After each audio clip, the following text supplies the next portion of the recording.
जय गुरु जी, शुक्राना गुरु जी। जय गुरु जी संगत जी।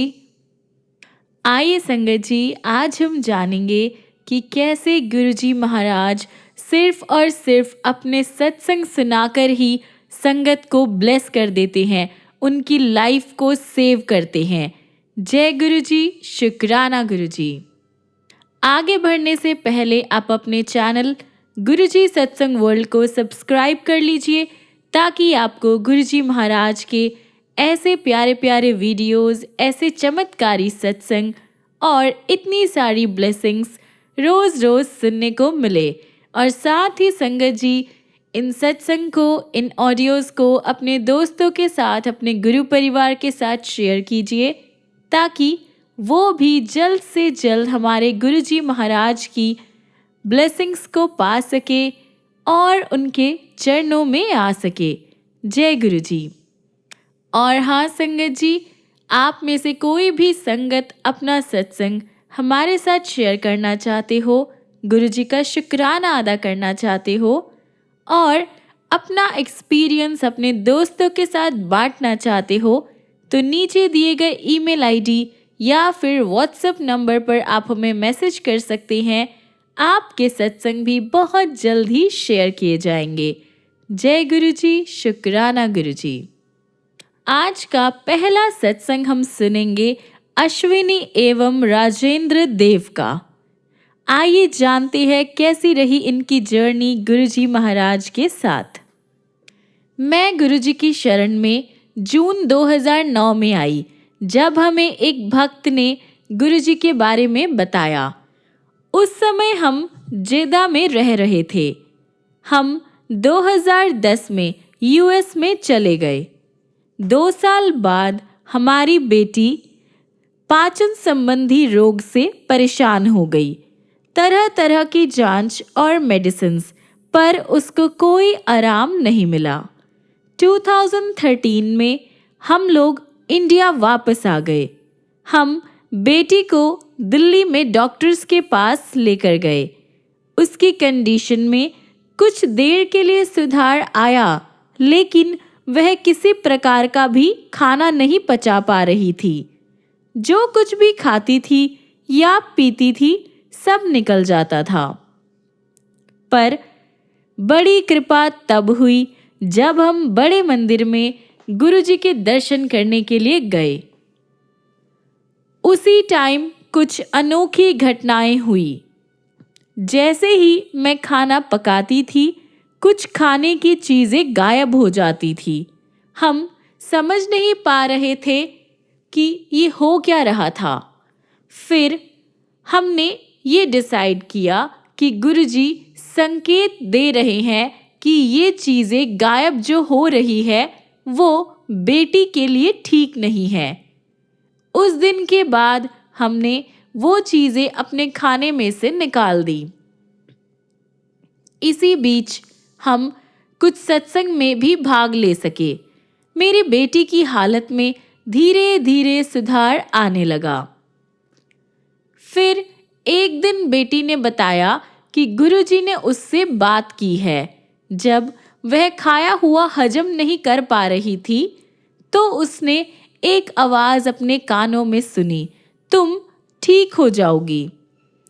उस दिन के बाद उसकी सिचुएशन में और सुधार आया। आज वह घर का बना हुआ नॉर्मल खाना खा सकती है। हालांकि अभी भी कई प्रतिबंध है। हमें खुशी है कि वह कम से कम कुछ खाने की चीज़ें पचा सकती है। स्पष्ट रूप से गुरुजी हमारी हर एक आवश्यकता का ध्यान रखते हैं और हमें किसी प्रकार की चिंता नहीं करनी चाहिए। हमें केवल गुरुजी के चरणों में पूर्ण रूप से आत्मसमर्पण यानी कंप्लीट सरेंडर करना चाहिए।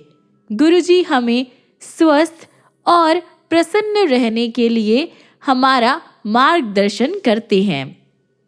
भारत में आने के बाद हमने पुणे में अपना निवास स्थान लिया, यानी वहाँ हम रहने लग गए। गुरुजी ने यहाँ भी मेरी जिंदगी की रक्षा की। जून 2015 में मैं एक सत्संग में भाग लेने जा रही थी। मैंने सत्संग के स्थान पर जाने के लिए एक ऑटो लिया। सत्संग की जगह लगभग 15 मिनट की दूरी पर थी, लेकिन जब हम जगह के बिल्कुल पास पहुंच गए, हमें वो जगह नहीं मिली। 1.5 घंटा घूमने के बाद भी जब वो जगह नहीं मिली तो मैंने गुरुजी का जाप करना शुरू कर दिया और अपने मोबाइल पर भी जाप की रिकॉर्डिंग चला दी। अचानक ऑटो ड्राइवर ने एक गलत मोड़ ले लिया और वो ट्रैफिक की उल्टी डायरेक्शन में चलने लगा। मैं बुरी तरह से डर गई। इससे पहले कि मैं कुछ कहती, एक बड़े ट्रक ने ऑटो को टक्कर मार दी। मेरे पास प्रतिक्रिया करने का समय नहीं था, लेकिन मैं गुरुजी का जाप करती रही। किसी को कोई चोट नहीं आई। ड्राइवर ने अपने ऑटो को देखा, पर वो भी ठीक हालत में था। हम लोगों को बचाने के लिए मैं गुरुजी का धन्यवाद किए बगैर नहीं रह सकी। 1 वीक के बाद एक और सत्संग सोपान बेग पुणे में था और गुरुजी ने एक बार फिर हमें बचाया। मैंने सोचा था कि सत्संग में मैं अकेले ही बगैर अपनी बेटी के भाग लूंगी। इसलिए मैंने अपने पति को, जो कि अपने काम से जेदा में थे, उनको कहा कि मेरी एब्सेंस में बेटी से फ़ोन पर बात करते रहे। मैं जैसे ही सत्संग के लिए जाने को तैयार हुई, तभी बेटी बाथरूम में फिसल गई और उसके घुटने में और कमर में चोट आई। एक क्षण के लिए मैंने सोचा कि मैं सत्संग में जाने की योजना रद्द कर दूं, पर मेरी बेटी ने कहा कि वह ठीक हो जाएगी। मैं जाने में हिचकिचा रही थी, परंतु अंदर से सत्संग में जाने के लिए प्रेरित हो रही थी। मैं 2 और भक्तों के साथ सत्संग में गई। उन भक्तों ने मुझे कहा कि मुझे सब कुछ गुरुजी पर छोड़ देना चाहिए। गुरुजी स्वयं सब कुछ संभाल लेंगे। हम लोग थोड़ा पहले पहुंच गए और मुझे जोत और आरती की थाली की व्यवस्था करने की सेवा मिली। मुझे बेटी की चिंता सता रही थी। सत्संग शुरू होने से पहले मैंने बेटी से बात की थी। ज्यों ही सत्संग में पहला शब्द बजाया गया, मेरी सारी प्रॉब्लम्स खत्म हो गई। मैं शब्दों के साथ ध्यान करते करते खो गई। जब सत्संग समाप्त हुआ तो मैंने फिर बेटी से बात की। उसने कहा कि वह ठीक है और मुझे तसल्ली मिली। लेकिन मेरे मन में सत्संग में भाग लेने की इतनी तीव्र इच्छा क्यों थी? मतलब मैं अंदर से इतनी ज़्यादा प्रेरित क्यों हुई? ये इच्छा मेरे पति के कारण थी। मेरे पति को अपनी नौकरी में अक्सर यात्रा करनी पड़ती है। जेदा में रविवार सप्ताह का पहला काम करने वाला दिन होता है। मेरे पति के लिए आज वीक का पहला दिन संडे बहुत बिजी रहा था। वह अपनी बिजनेस फ़ोन कॉल्स ख़त्म करने के बाद स्थानीय समय के अकॉर्डिंग 11 बजे अपने ऑफिस के लिए निकले। सड़कों पर ट्रैफिक पूरी तरह से भरा हुआ था और वहाँ पर किसी भी खाली टैक्सी का मिलना बहुत ही मुश्किल था, क्योंकि ऑफिस एरिया एक बहुत ही भारी ट्रैफिक वाले एरिया में था। 20 मिनट का सफ़र भी 1 घंटा ले सकता था। अंत में पति को एक टैक्सी मिल गई जो जाने को तैयार थी। पति टैक्सी में एक व्यस्त एक्सप्रेस वे पर जा रहे थे। तभी एक वाहन उनकी गाड़ी के सामने अचानक आकर खड़ा हो गया। इसके फलस्वरूप एक ट्रक ने टैक्सी को पीछे से मारा। इस झटके का प्रभाव इतना ज़्यादा था कि टैक्सी का पिछला हिस्सा पिचक कर पिछली सीट से जा मिला। टैक्सी की हालत इतनी खराब थी कि उसमें से सकुशल निकल पाना इम्पॉसिबल था। लेकिन मेरे पति और ड्राइवर ने टैक्सी के दरवाजे खोले और बाहर आ गए। उन दोनों को कोई घाव या चोट नहीं लगी थी। तीनों लेन्स में से ट्रैफिक रुक गया क्योंकि एक्सप्रेस वे पर खाली टैक्सी जिसमें सवारी न हो वो नहीं चलती। इसलिए मेरे पति सर्विस लेन में दूसरी टैक्सी की तलाश में जाने लगे। तभी एक टैक्सी ड्राइवर ने आकर पूछा, सब ठीक है? मेरे पति ने हाँ में जवाब दिया। तब ड्राइवर ने पूछा, आइए सकूरा प्लाजा चलना है ना? मेरे पति को आश्चर्य हुआ कि ड्राइवर को कार्यस्थान का पता कैसे पता था। उसने जब ड्राइवर से इसके बारे में पूछा तो ड्राइवर मुस्कुराया और उसने कहा, बैठिए।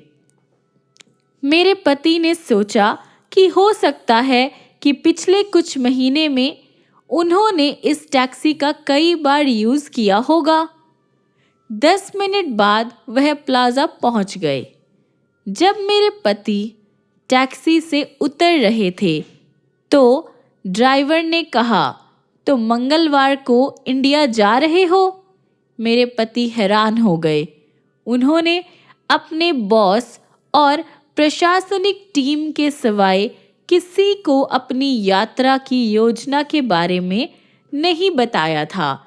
प्रशासनिक टीम को इसलिए पता था क्योंकि वह लोग यात्रा की सारी चीज़ों का इंतज़ाम करते हैं। तब टैक्सी ड्राइवर मेरे पति को अपने कार्य के बारे में सोचते हुए छोड़कर चला गया और टैक्सी भी गायब हो गई। जी हाँ, टैक्सी गायब हो गई। मेरे पति के कार्यस्थल के पास 100 मीटर चौड़ी सड़क है जिसमें कोई मोड़ नहीं है। वहाँ से टैक्सी गायब हो गई। मेरे पति ने कहा कि वह चकरा गए और मन ही मन इन सब की व्याख्या ढूंढने लगे। बहुत सारे सवाल उनके मन में चलने लगे और जवाब उनको कुछ भी समझ नहीं आया। पहला सवाल, जब तीनों लेन्स में ट्रैफिक रुक गया था तो एक्सप्रेस वे पर टैक्सी कहाँ से आई? एक्सप्रेस वे पर खाली टैक्सी बगैर सवारी के चलाना मना है। खाली टैक्सी केवल सर्विस लेन्स में होती है। सेकंड क्वेश्चन, टैक्सी ड्राइवर को मेरे पति के कार्यस्थल के बारे में कैसे पता था? तीसरा सवाल, टैक्सी ड्राइवर कार्यस्थल तक 10 मिनट में कैसे पहुंच गया जबकि ट्रैफिक इतना ज़्यादा था कि हर दूसरे मिनट ब्रेक लगानी पड़ती है। चौथा सवाल, ड्राइवर को कैसे पता चला कि मेरे पति मंगलवार को इंडिया आ रहे हैं? और पांचवा सवाल, टैक्सी कहाँ गायब हो गई? मेरे पति अपने चेहरे पर ये प्रश्न चिन्ह लिए हुए अपने ऑफिस पहुंचे। ऑफिस में सब लोगों ने मेरे पति के चेहरे पर ये अजीब सी अभिव्यक्ति देखी। लोगों ने सोचा कि शायद ये अभिव्यक्ति रास्ते में हुई दुर्घटना के सदमे के कारण है। मैंने भी उसी दिन पुणे में सत्संग में भाग लिया। गुरुजी ने मेरे पति की जान बचाई। गुरुजी ने पति के लिए सब कुछ किया और उन्हें ऑफिस तक भी छोड़ा। गुरुजी ने जो हम सबको आशीर्वाद दिया और हम तीनों का ध्यान रखा, उस सब के लिए गुरुजी का धन्यवाद काफ़ी नहीं है। हम इस संसार में केवल गुरुजी के कारण ही है। हम अपनी जिंदगी का एक क्षण भी गुरुजी के बगैर नहीं सोच सकते। हम बहुत भाग्यशाली है कि गुरुजी ने हमें अपनी शरण में लिया है। हम सदैव प्रसन्न हैं। जीवन में यदि समस्याएं भी है तो हमें विश्वास है कि गुरुजी सबका ध्यान रखेंगे और हमारी रक्षा करेंगे। गुरुजी ने हमारे परिवार को बहुत बार आशीर्वाद दिया है। हमारे पास गुरुजी का धन्यवाद करने के लिए शब्द नहीं हैं। हम केवल इतना कह सकते हैं कि गुरुजी के आशीर्वाद के बगैर हमारी जिंदगी आसान नहीं होती। गुरुजी आपका बहुत बहुत शुक्राना है इतनी सारी ब्लेसिंग्स के लिए। आपसे बस यही दुआ है कि आप हमें अपने श्री चरणों से जोड़े रखें। ओम नमः शिवाय, शिवजी सदा सहाय। ओम नमः शिवाय, गुरुजी सदा सहाय। जय गुरुजी, शुक्राना गुरुजी। आइए संगत जी, अगला सत्संग हम सुनेंगे अशोक ग्रोवर का। एक परिवार पिछले 45 सालों से राधा स्वामी को मानता आ रहा था। उनमें से एक अशोक ग्रोवर गुरुजी के भक्त थे। उन्हें जब अपने संबंधी का फोन आया कि उनके पिता मृत्युशैया पर है तो वह तुरंत घर गए। उनके पिता को लगातार हिचकियां आ रही थी और डॉक्टरों ने कुछ कर पाने में अपनी असमर्थता प्रकट कर दी थी। अशोक गुरुजी को पूरे रास्ते याद करते हुए उनको दिल्ली के अपोलो हॉस्पिटल ले गए और उनका आईसीयू में दाखिला करवाया गया। उनके पिता की शुगर 700 पहुंच गई थी। किडनी ने काम करना बंद कर दिया था और उनकी हिचकियां तथा वे खुद कम हो रहे थे। डॉक्टरों ने उम्मीद छोड़कर उन्हें घर ले जाने का सुझाव दिया। उसी टाइम अशोक को गुरुजी द्वारा आभास हुआ कि अब उनके पिता ठीक हैं और चिंता करने की कोई ज़रूरत नहीं है। अशोक को एक ज़रूरी काम से जाना था, इसलिए वह गुरुजी की आज्ञा अनुसार बिना किसी सेवक के अपने पिता को हॉस्पिटल में छोड़कर चले गए। अगले 2 दिन अशोक बहुत बिजी रहे और उन्हें हॉस्पिटल में बात करने की भी फुर्सत नहीं मिली। जब वह वापस आए तो उन्होंने अपने पिता को रोते हुए देखा। उनके मन में ख्याल आया कि उनके पिता उन्हें अकेला छोड़ने की वजह से दुखी थे, पर उन्हें आश्चर्य तब हुआ जब उनके पिता ने पूछा कि क्या वह गुरुजी के पास गए थे। उनके पिता ने बताया कि कैसे अशोक के जाते ही उनके पिता को गुरुजी की सुगंध द्वारा उनकी मौजूदगी का एहसास हुआ था और गुरुजी ने कहा, होर वही राधा स्वामियों की हाल ने तेरे। पिताजी ने कहा कि उन्होंने बाबा जी राधा स्वामियों के प्रधान से अपने को बचाने के लिए प्रार्थना की थी, पर गुरुजी ने आकर उनकी रक्षा करी। गुरुजी ने उन्हें दोबारा जांच करवाने की सलाह दी। ये कार्यवाही 2 दिन तक चली। उस दौरान उनके पिता को गुरुजी की सुगंध आती रही। परिणाम आने पर डॉक्टरों को विश्वास नहीं हुआ और वे अपने परीक्षणों पर ही डाउट करने लगे। उनके अकॉर्डिंग उनके पिता को कोई रोग नहीं था। उन्होंने एक इंसुलिन इंजेक्शन की सलाह दी, पर अशोक के पिता ने मना करते हुए कहा कि अब उन्हें दवाइयों पर विश्वास नहीं रहा और अब सबसे बड़े डॉक्टर गुरुजी की अनुमति से ही वे इलाज करवाएंगे। 1 हफ्ते बाद अशोक के पिता गुरुजी के पास आए तो गुरुजी ने वही शब्द कहे, होर वही राधा स्वामियों की हाल ने तेरे। फिर गुरुजी ने उन्हें बताया कि उन्होंने उन्हें नई जिंदगी दी थी। ये देखकर कि गुरुजी ने कैसे परिवार के मुख्य की रक्षा करी थी, परिवार के सारे मेंबर्स ने गुरुजी के पास आना शुरू कर दिया और ये अनुभव किया कि वह साक्षात भगवान की पनाह में हैं। गुरुजी ने एक बार अशोक को आदेश दिया कि वह अपना कारखाना बंद कर यंत्र औजार आदि सब कुछ बेच दे।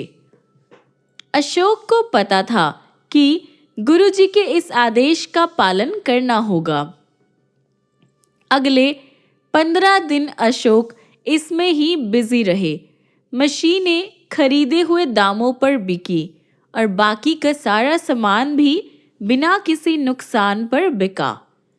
किसी को समझ में नहीं आया कि गुरुजी ने अपने भक्त को अपना व्यापार बंद करने का आदेश क्यों दिया। 3 हफ्ते बाद वह व्यापार पुराना घोषित कर दिया गया और कई लोगों को भारी नुकसान उठाना पड़ा, पर अशोक बच गए थे। उन्हें खुद परमात्मा ने बचाया था। गुरुजी के आदेश का पालन करने में सदा लाभ ही रहेगा, क्योंकि वे कभी अपने भक्त के भले के अतिरिक्त कुछ नहीं करेंगे। एक दिन अशोक की 10 साल की बेटी गुरुजी के दर्शन करना चाह रही थी। अशोक खुद बड़े मंदिर के आयोजन में बिजी थे। उन्होंने एक भक्त से अपनी बेटी को बड़े मंदिर लाने का निवेदन किया। वह बड़े मंदिर आई, पर एम्पायर स्टेट जाने की भी जिद करती रही, जहां गुरुजी विराजमान थे। उसे वहां ले जाने वाला कोई नहीं मिला। पूरी रात वह रोकर गुरुजी से उनके दर्शन के लिए प्रार्थना करती रही। अगले दिन सुबह सब आश्चर्यचकित रह गए जब गुरुजी स्वयं बड़े मंदिर पहुंच गए। तब अशोक ने बताया कि उनकी बेटी रात को उन्हें याद कर रही थी। गुरुजी मुस्कुराकर बोले कि इसी कारण वे उससे मिलने वहां आए हैं। गुरुजी की कृपा से उनकी बेटी अपनी कक्षा में प्रथम आई और तब से हमेशा एक प्रतिभाशाली बच्ची रही है। गुरुजी की अपार ब्लेसिंग्स है मुझ पर और मेरी पूरी फैमिली पर। गुरुजी, आप बस हमें अपने श्री चरणों से जोड़े रखना और अपने सारे संगत परिवार को ऐसे ही ब्लेस करते रहना। जय गुरुजी, शुक्राना गुरुजी। आइए संगत जी, अगला सत्संग हम सुनते हैं अश्विनी शर्मा का। गुरुजी से मिलने के बाद मैंने नर्क से स्वर्ग तक की दिव्य यात्रा करी है। मेरी समस्याएं मेरी शादी के तुरंत बाद ही शुरू हो गई थी। मेरी पत्नी गीता, उसे कष्टदायक अस्थमा रहता था। वह रात भर सो नहीं पाती थी और घबराई रहती थी, क्योंकि उसकी माँ भी अस्थमा से परेशान रहती थी। अतः उसे पता था कि इस रोग की पीड़ा कैसे रूप धारण कर सकती है। जैसे ये कम नहीं था, मेरी बेटी तान्या को भी दमा हो गया। पूरा परिवार परेशान रहता था। उनकी मेडिसिन्स के लिए मैं बाजार के चक्कर काटता रहता था। उनका खाना बहुत ही संतुलित रहता था। वह अति क्षीण हो गए थे और उनके शरीर और मुख का रंग काला पड़ गया था। फिर इस दास को गुरुजी के दर्शन का सौभाग्य प्राप्त हुआ। केवल गुरुजी को ही हमारी नारकीय जीवन का ज्ञान था। वह असंभव को संभव कर सकते थे। इस प्रकार गुरुजी के मात्र कल्याण कर दित्ता कहने से ही गीता और तान्या दोनों ठीक हो गए। किसी ने मेरे से पूछा कि किसी के कल्याण कर दित्ता कहने से ही ऐसी बीमारियों से कैसे मुक्ति मिल सकती है। वास्तव में मनुष्य के लिए ये संभव नहीं है, पर गुरुजी तो स्वयं ईश्वर है और ईश्वर वह कर सकता है जो नॉर्मली सबके लिए संभव नहीं है। गुरुजी के आशीष सर्व फलदायी हैं। अपनी पत्नी और बेटी के स्वस्थ होने के बाद मुझे लगा कि मैं स्वर्ग में हूँ। थोड़े दिनों बाद मुझे गुरुजी की सहायता की आवश्यकता पड़ी। 8 अगस्त 2004 की रात को मेरी छाती में दर्द शुरू हो गया। डॉक्टर के पास जाने पर उसने प्राथमिक चिकित्सा देकर मुझे घर लौटकर कंप्लीट रेस्ट करने को कहा। अर्ली मॉर्निंग उठने के आधा घंटा बाद मुझे फिर से दर्द शुरू हो गया। उसके साथ ही लेफ्ट आर्म्स में भी दर्द हो रहा था। सारे सिम्टम्स हार्ट डिजीज के थे। डॉक्टर्स ने फिर से प्राथमिक उपचार करके मुझे लुधियाना के हीरो हार्ट सेंटर में ईसीजी करवाने के लिए भेज दिया। मैंने अपने एक दोस्त से मुझे गुरुजी के पास ले जाने की विनती करी। अगले दिन 6 अगस्त को उन्होंने मुझे गुरुजी का चित्र दिया। मेरी वेदना तुरंत समाप्त हो गई।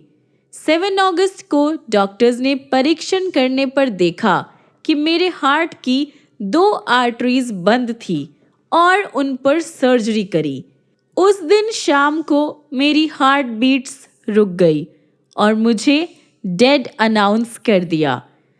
तथापि डॉक्टर्स को इस घोषणा के बाद मुझे फिर से होश आया।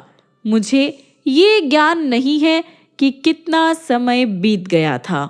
डॉक्टर्स को झटका तब लगा जब मैंने उनके मेरे नाम और पते से संबंधित प्रश्नों के उत्तर दिए। ये देखकर कि मैं उनके सवालों के जवाब दे रहा हूँ, वो मुझे तुरंत सर्जरी रूम में ले गए। उन्होंने स्वीकार किया कि मैंने उन्हें बहुत ज़्यादा डरा दिया था। मुझे पता है कि मैं आज गुरुजी के कारण जीवित हूँ। मृत होने के बाद केवल ईश्वर ही न्यू लाइफ ब्लेस कर सकता है। अतः गुरुजी ईश्वर है। मुझे उनके साथ अपनी अनुभूतियों का अधिक ज्ञान नहीं है। जब भी मैं उनकी ओर देखता हूँ, मुझे आकाश से उनके दिव्य रूप पर गुलाब की पंखुड़ियाँ गिरती हुई दिखाई देती है। मैं उनकी कृपा से नर्क से स्वर्ग तक गया हूँ और प्रार्थना करता हूँ कि मैं उनकी आशा के अनुरूप कार्य करता रहूं और किसी भी कारण से कभी भी विचलित नहीं हूँ। गुरुजी बहुत बहुत शुक्राना मुझे न्यू लाइफ ब्लेस करने का। जय गुरुजी। आइए संगत जी, हम अपने आज के सत्संग को यहीं पर विराम देते हैं और ख़त्म करने से पहले हमारे गुरुजी महाराज का मंत्र जाप करते हैं। ओम नमः शिवाय, शिवजी सदा सहाय। ओम नमः शिवाय, गुरुजी सदा सहाय। ओम नमः शिवाय, शिवजी सदा सहाय। ओम नमः शिवाय, गुरुजी सदा सहाय। ओम नमः शिवाय, शिवजी सदा सहाय। ओम नमः शिवाय, गुरुजी सदा सहाय। ओम नमः शिवाय, शिवजी सदा सहाय। ओम नमः शिवाय, गुरुजी सदा सहाय। ओम नमः शिवाय, शिवजी सदा सहाय। ओम नमः शिवाय, गुरुजी सदा सहाय। ओम नमः शिवाय, शिवजी सदा सहाय। ओम नमः शिवाय, गुरुजी सदा सहाय। जय गुरुजी। शुक्राना गुरुजी। संगत जी, मिलते हैं अगली वीडियो में गुरुजी के ऐसे बहुत सारे सत्संग लेकर। तब तक के लिए गुरुजी आपको ऐसे ही ब्लेस करते रहें, बहुत सारा प्यार करें, बहुत सारी खुशियाँ दे।